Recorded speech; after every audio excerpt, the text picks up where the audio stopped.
1111 in progress.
Officer on scene. Looks like we have a situation here.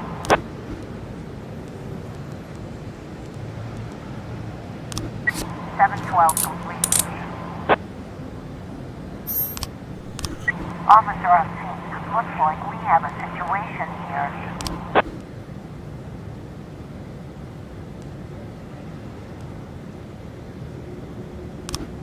410 complete.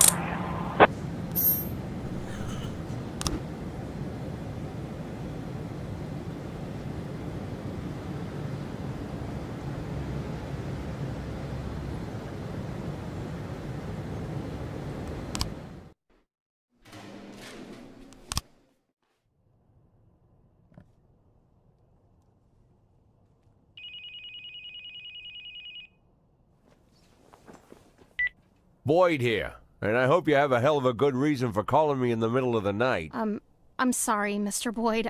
I'll call you back later. No, wait. You're the girl from the prosecutor's office. Lana, right? Yes, exactly. Oh, I'm so embarrassed, Mr. Boyd. The first thing Mrs. Broom told me about you is that you almost never sleep. I don't sleep too much either, so I thought I'd call you and apologize for last time. But it wasn't the last time, was it? Well, I've been going over our conversation in my mind, and I realized how stupid I sounded.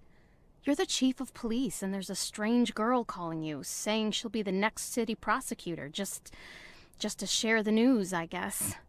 I must have sounded crazy. Not so crazy as you imagine, Lana. When I learned I was going to be police chief, my parents were already dead, and my only friend was working 1,000 miles away from Freeburg. Wife and kids were relaxing on a distant island in the middle of the ocean. Took me 6 hours to get a hold of them. But I had to share the news with someone, or I would have gone mad. All the more because I was surrounded by half a dozen cops who figured they were ahead of me for the job. I figured you were feeling about the same. It's like you're reading my mind. Now I'm like an outcast here. Most of them still think that Mrs. Broom was joking or trying to show her deputies that she's in charge of appointing her successor. But I know it's no joke. For some reason, I didn't doubt it, Lana. That's probably why I'm calling you. I know it's selfish. I'm sure your wife isn't too keen on girls calling you at night. My wife and I, well, we're not living together. Maybe I'm the loneliest man in town, and that's why you called, to talk to someone even lonelier than you, huh?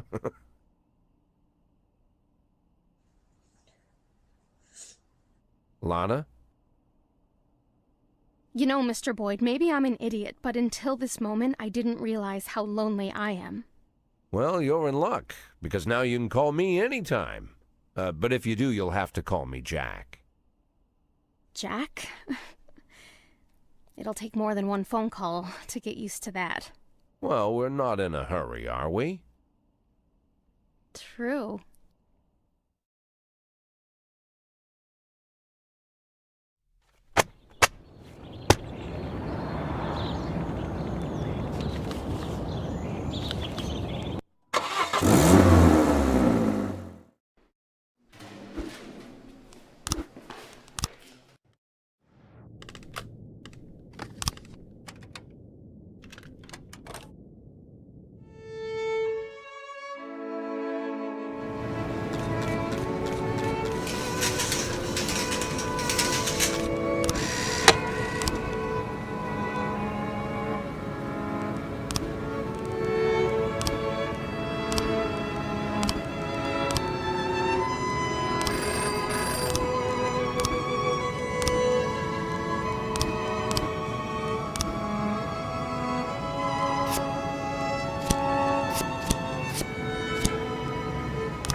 910B in progress.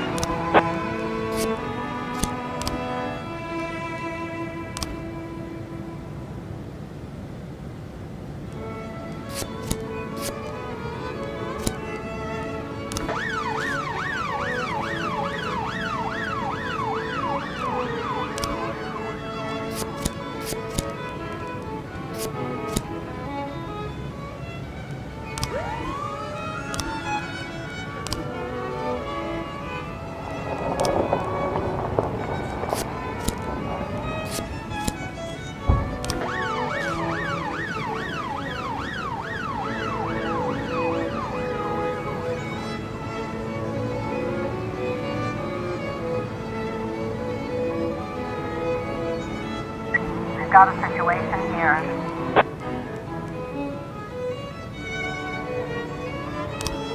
Nine ten B complete.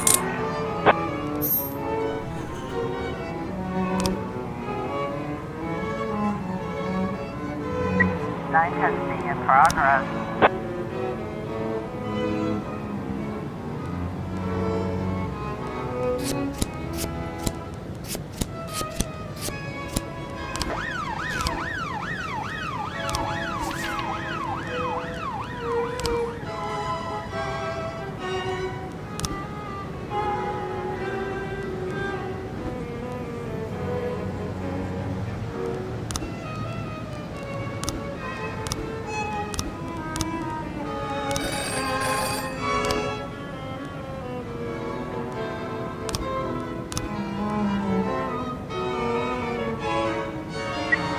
A in progress.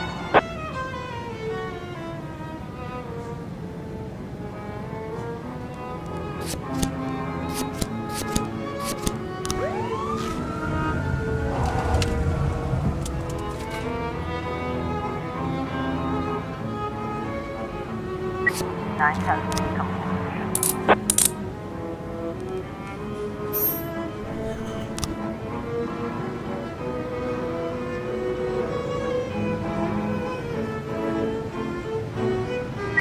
311A complete.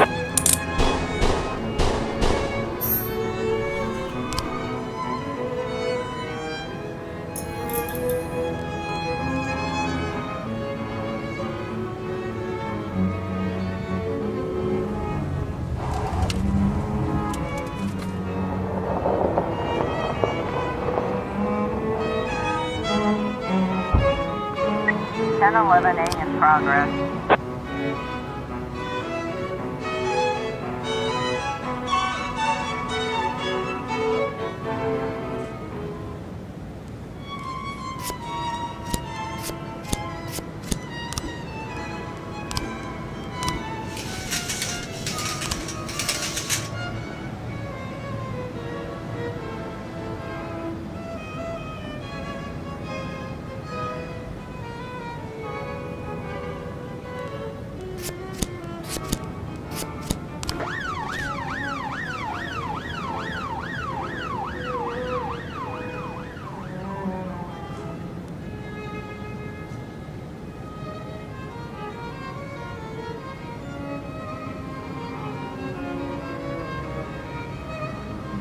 Ten 11A complete.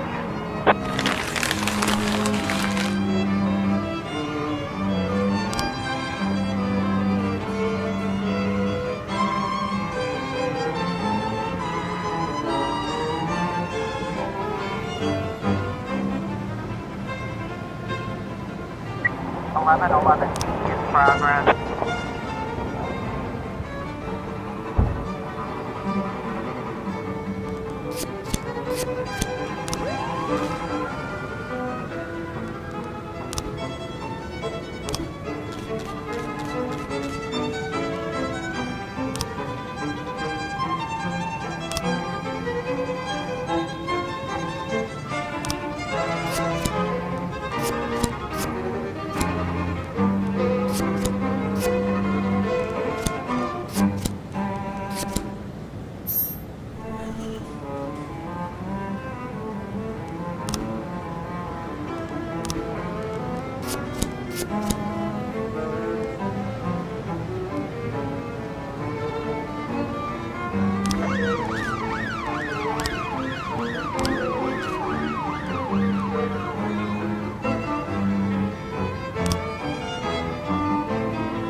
1111.